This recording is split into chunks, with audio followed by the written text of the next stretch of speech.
اللہ کے عرش سے وزنی مخلوق کوئی نہیں، مگر کلمہ لا الہ الا اللہ کی قدر و فضیلت اتنی ہے کہ اس کا روحانی وزن عرش سمیت تمام مخلوقات سے زیادہ ہے، کیونکہ یہ کلمہ اللہ کی وحدانیت اور بندگی کا اعلان ہے، اور یہی وہ کلمہ ہے جس پر ایمان، نجات اور جنت کی بنیاد ہے۔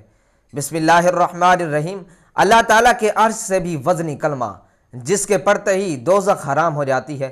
دن میں 7 بار یہ لازمی پڑھیں۔ محترم ناظرین، ہمارا آج کا وظیفہ کلمہ طیبہ پڑھنے کا ایک ایسا عمل ہے جسے پڑھتے ہی دوزخ کی آگ حرام ہو جاتی ہے۔ حضور پاک صلی اللہ علیہ وآلہ وسلم نے فرمایا کہ یہ عرش کا سب سے وزنی کلمہ ہے۔ جو شخص اس کو خلوص نیت کے ساتھ پڑھے گا، اللہ تعالیٰ اس پر دوزخ کی آگ حرام فرما دے گا اور اسے جنت میں محلات عطا فرمائے گا۔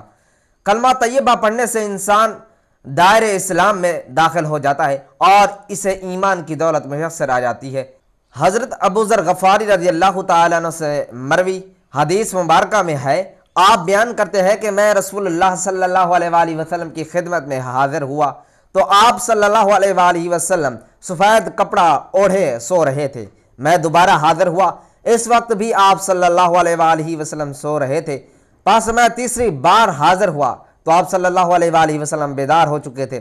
میں آپ صلی اللہ علیہ وآلہ وسلم کے پاس بیٹھ گیا تو آپ صلی اللہ علیہ وآلہ وسلم نے فرمایا، جو شخص لا الہ الا اللہ کہے، اسے اعتقاد پر اس کا خاتمہ ہو جائے تو وہ جنت میں جائے گا۔ اللہ کے سوا کوئی عبادت کے لائق نہیں، محمد صلی اللہ علیہ وآلہ وسلم اللہ کے رسول ہے۔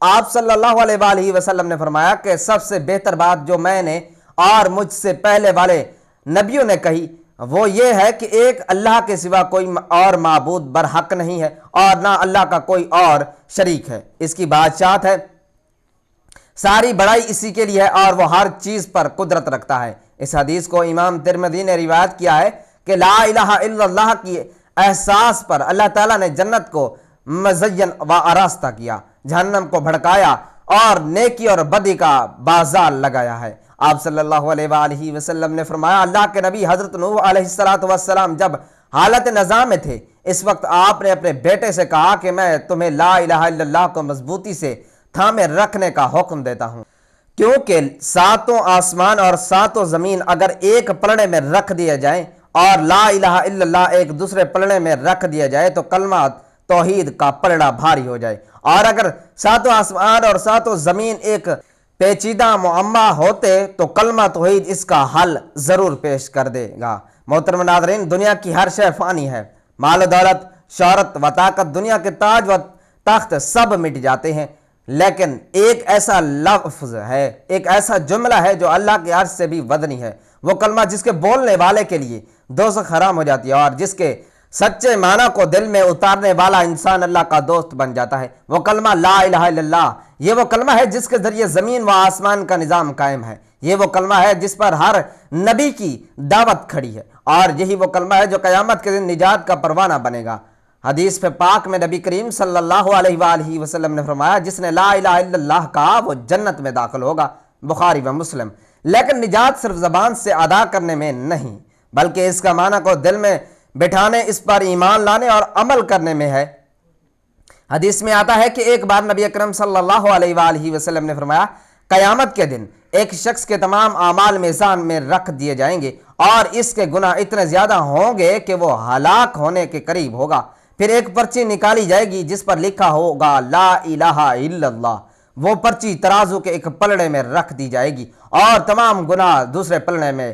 پرچی والا پلڑا اتنا بھاری ہو جائے گا کہ دوسرے تمام پلڑے ہلکے پڑ جائیں گے۔ ترمذی شریف۔ یہی وہ کلمہ ہے جو عرش سے بھی وزنی ہے، کیونکہ اس میں اللہ کی وحدانیت، اس کی بادشاہت، اس کی اہلیت اور بندگی کا اقرار ہے۔ اللہ کے نزدیک اس کلمے کی قدر اس قدر عظیم ہے کہ نبی کریم صلی اللہ علیہ وآلہ وسلم نے فرمایا، اگر زمین و آسمان کی سب چیزیں ایک پلڑے میں رکھ دی جائیں اور لا الہ الا اللہ دوسرے پلڑے میں، تو لا الہ الا اللہ والا پلڑا بھاری ہوگا۔ مسند احمد۔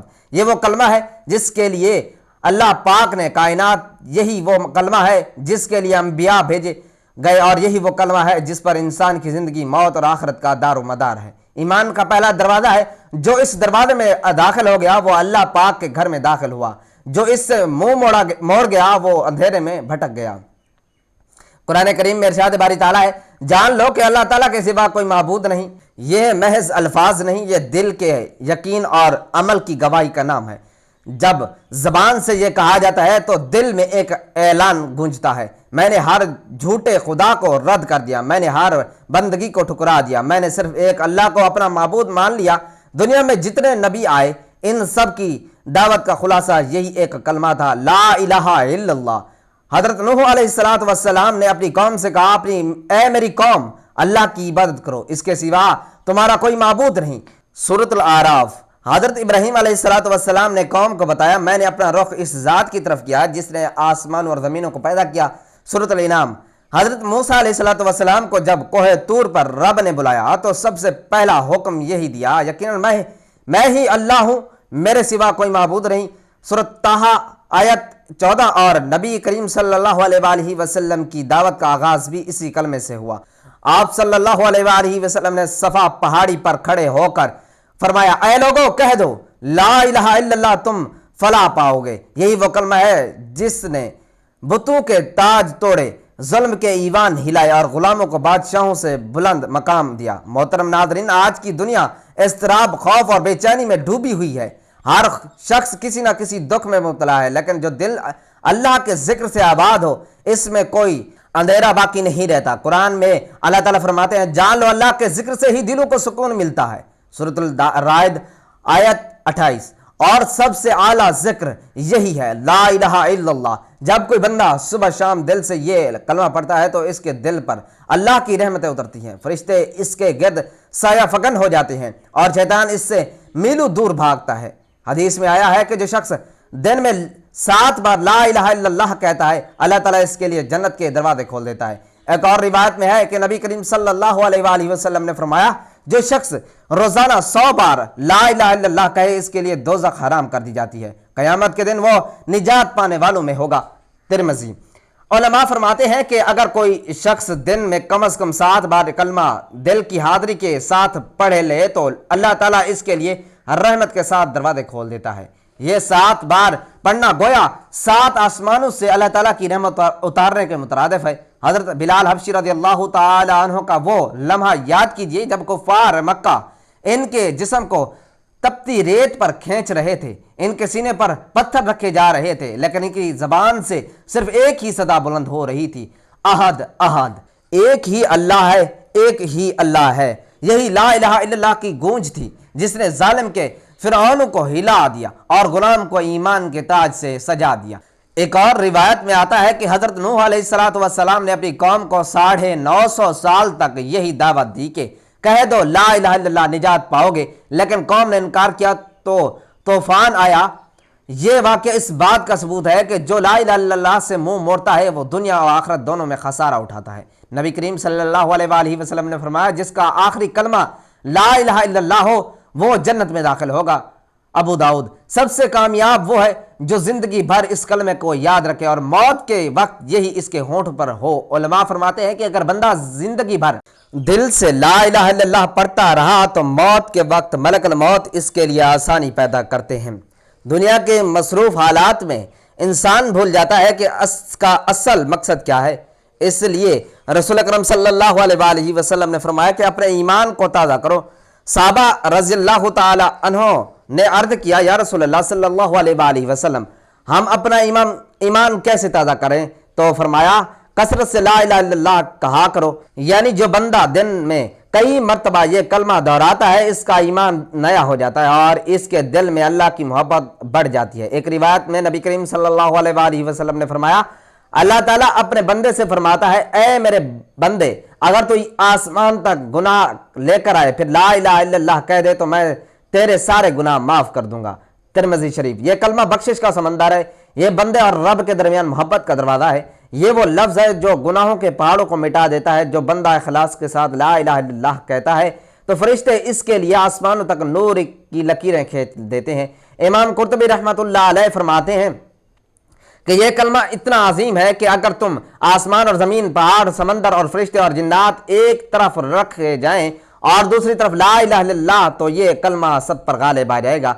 حضرت ابو ہریرہ رضی اللہ تعالی عنہ سے روایت ہے کہ حضرت صلی اللہ علیہ وآلہ وسلم سے میں نے سوال کیا، یا رسول اللہ، قیامت کے دن آپ صلی اللہ علیہ وآلہ وسلم کی شفاعت کا سب سے زیادہ کون مستحق ہوگا؟ کس کی قسمت میں یہ نعمت ہوگی؟ آپ صلی اللہ علیہ وآلہ وسلم نے فرمایا، ابو ہریرہ رضی اللہ تعالیٰ عنہ، میں جانتا تھا کہ تجھ سے پہلے کوئی یہ بات مجھ سے نہیں پوچھے گا، کیونکہ میں دیکھتا ہوں کہ تجھے حدیث سننے کی کتنی حرص ہے۔ اب سن لے، سب سے زیادہ میری شفاعت کا نصیب ہونا اس شخص کے لیے ہوگا جس نے اپنے دل سے یا اپنے جی کے خلوص سے لا الہ الا اللہ کہا ہو۔ بخاری جلد اول کتاب العلم حدیث نمبر 98۔ حضرت انس بن مالک رضی اللہ تعالیٰ عنہ سے روایت ہے کہ ایک مرتبہ حضرت معاذ رضی اللہ تعالیٰ عنہ رسول اللہ صلی اللہ علیہ وآلہ وسلم کے پیچھے سواری پر سوار تھے۔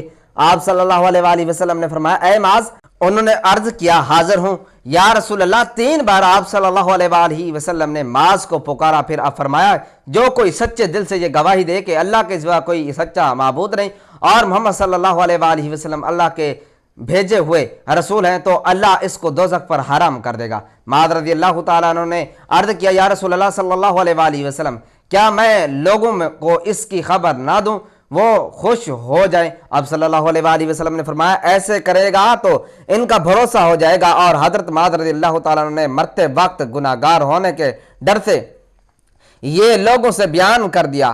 بخاری جلد اول کتاب العلم حدیث نمبر 128۔ حضرت عثمان رضی اللہ تعالیٰ عنہ سے روایت ہے کہ رسول اللہ صلی اللہ علیہ وآلہ وسلم نے فرمایا، جو شخص اس حال میں فوت ہو جائے کہ اسے اس بات کا یقین ہو کہ اللہ جل شان ہو کے علاوہ کوئی بھی عبادت کے لائق نہیں، تو وہ جنت میں جائے گا۔ حضرت ابو ذر غفاری رضی اللہ تعالیٰ عنہ سے روایت ہے کہ حضرت محمد صلی اللہ علیہ وآلہ وسلم نے فرمایا، میرے پاس خواب میں آنے والا فرشتہ میرے مالک کے پاس سے آیا، اس نے بیان کیا یا مجھ کو خبر دی کہ میری امت میں سے کوئی اس حال میں مر جائے کہ اللہ کے ساتھ کسی کو شریک نہ کرتا ہو تو وہ بہشت میں جائے گا۔ میں نے عرض کیا، وہ زنا کرے گا گو وہ چوری کرے گا؟ آپ صلی اللہ علیہ وآلہ وسلم نے فرمایا، گو وہ زنا کرے گو وہ چوری کرے۔ حضرت ابو ہریرہ رضی اللہ تعالیٰ عنہ سے روایت ہے کہ رسول اللہ صلی اللہ علیہ وآلہ وسلم نے فرمایا، ایمان کے 70 سے کچھ اوپر شعبے ہیں، سب سے افضل شعبہ لا الہ الا اللہ کے سوا کوئی معبود نہیں کا اقرار، سب سے کمزور شعبہ راستے سے ہڈی کوئی تکلیف دہ چیز کا ہٹانا اور حیا ایمان کا ایک حصہ ہے۔ حضرت عبداللہ بن عباس رضی اللہ تعالیٰ عنہ سے روایت ہے کہ میں رسول اکرم صلی اللہ علیہ وآلہ وسلم کے پیچھے سو رہا تھا۔ آپ صلی اللہ علیہ وآلہ وسلم نے فرمایا، اے لڑکے، اللہ تعالیٰ کے احکامات کی حفاظت کرو، اللہ تعالیٰ تمہاری حفاظت کرے گا۔ اللہ تعالیٰ کے حقوق کی حفاظت کرو تو اللہ تعالیٰ کو اپنے سامنے پاؤ گے، اور جب تم سوال کا ارادہ کرو تو اللہ تعالیٰ سے سوال کرو، اور تم نے مدد طلب کرنی ہو تو اللہ تعالیٰ سے مدد طلب کرو، اور یقین کرو کہ بالفرض تمام مخلوق اگر تمہیں کچھ فائدہ پہنچانے کے لیے جمع ہو جائے تو تمہیں صرف اسی قدر ہی فائدہ پہنچا سکتی ہے جس قدر اللہ تعالیٰ نے تمہارے مقدر میں لکھ دیا ہے، اور اگر تمام مخلوق تمہیں کچھ تکلیف دینے کے لیے جمع ہو جائے تو تم صرف اسی قدر تکلیف دے سکتی ہے جس قدر اللہ تعالیٰ نے تمہارے بارے میں لکھ دی ہے۔ قلم اٹھا دیے گئے ہیں، احکامات تحریر ہونے سے رک گئے ہیں، اور صحیفوں کی سیاہیاں خشک ہو چکی ہیں۔ حضرت عوف بن مالک رضی اللہ تعالیٰ عنہ سے روایت ہے کہ رسول اللہ صلی اللہ علیہ وآلہ وسلم نے فرمایا، میرے رب کی جانب سے میرے پاس فرشتہ آیا، اس نے مجھے اللہ کی طرف سے 2 باتوں میں سے ایک بات چن لینے کا اختیار دیا کہ یا تو میری آدھی امت جنت میں داخل ہو جائے یا پوری امت کے لیے شفاعت کا حق مجھے حاصل ہو جائے۔ پس میں نے شفاعت کو پسند کیا، اور شفاعت ان لوگوں کے لیے ہے جو اس حال میں فوت ہوں گے کہ وہ اللہ تعالیٰ کے ساتھ کسی کو شریک نہ ٹھہراتے تھے۔